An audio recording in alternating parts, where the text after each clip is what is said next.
నమస్తే. ప్రధానమంత్రి నరేంద్ర మోడీ ఆధ్వర్యంలో భారతదేశం ప్రపంచంలోనే మూడో అభివృద్ధి చెందిన అత్యున్నత ఆర్థిక దేశంగా గుర్తింపు పొందిందని చింతలపూడి బీజేపీ నాయకులు పేర్కొన్నారు. మండలంలోని మల్లాయిగూడెం గ్రామంలో వికసిత్ భారత్ కార్యక్రమం జరిగింది.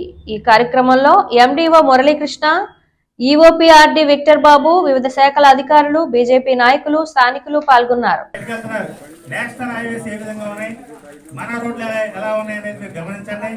ముందు సంక్షేమం కావాలి, తర్వాత అభివృద్ధి కూడా కావాలి. దాంతోపాటు ప్రపంచ దేశాల్లో భారతదేశం ఒకప్పుడు 14వ స్థానం 15వ స్థానంలో ఉండేది 10 సంవత్సరాల కిందట.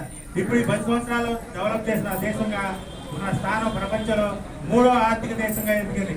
ఇది ప్రప్రదమైన మొదటి దేశంగా మారాలని ఈ సంకల్పయాత్ర 2047 నాటికి భారతదేశం ప్రపంచంలోనే అత్యున్నత గురుస్థానం పొందాలనే సదుద్దేశం చేత మన మోడీ గారు ఈ సంకల్ప యాత్ర ప్రారంభించి మీ అందరి సహకారం కూడా కావాలని ముందే మనం ప్రతిజ్ఞ చేసాం. మీ అందరి సహకారంతో విదేశీ సంస్కృతిని నాశనం చేసి స్వదేశీ సంస్కృతితో మనం అందరం కూడా ఇది అవలంబించాలి, మన కుటుంబాన్ని మనం బాగు చేసుకోవాలని ఆయన సంకల్పంతో ఈ కార్యక్రమం నిర్వహిస్తున్నారు. ఈ వార్తలు ఇంతటితో సమాప్తం. నమస్కారం.